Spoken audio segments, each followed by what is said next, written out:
มคืนขอจงลาบเลือนสิ้นสุขต่อไปหากได้สุขแล้วขออย่าแคล้วคลาดไปหากได้สุขแล้วขออย่าแคล้วคลาดไป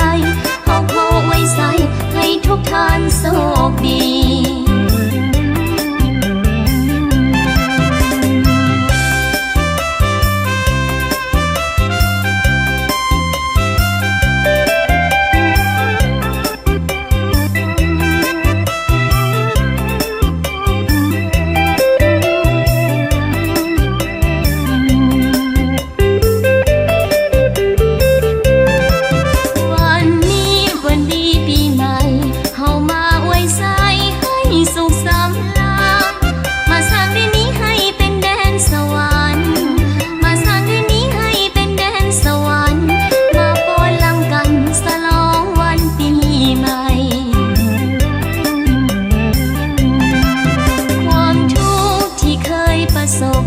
จงอย่าได้พบท่านอีกต่อไป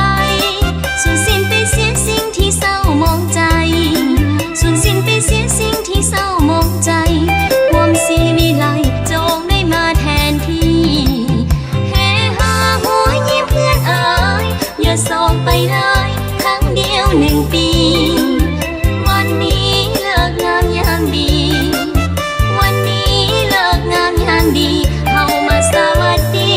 สดีปีใหม่หากใครเจ็บซ้ำคมคืนขอจงลาบเลือนสิ้นสุขต่อไปหากได้สุขแล้วขออย่าแคล้วคลาดไปหากได้สุขแล้วขออย่าแคล้วคลาดไปขอไว้ใส่ให้ทุกท่านโชคดีขอไว้ใส่ให้ทุกท่านโชคดี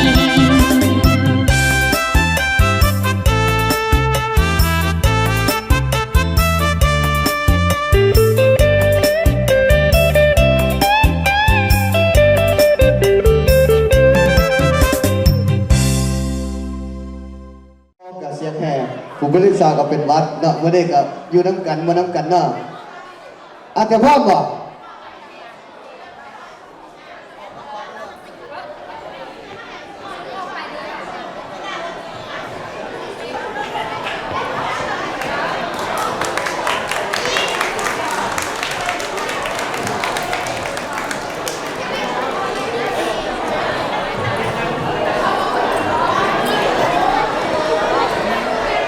สบายดีปีใหม่ลาว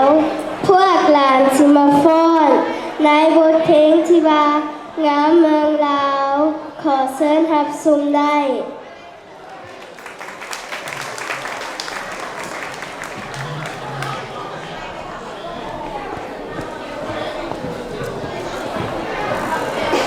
มาเก็บข้าวไหม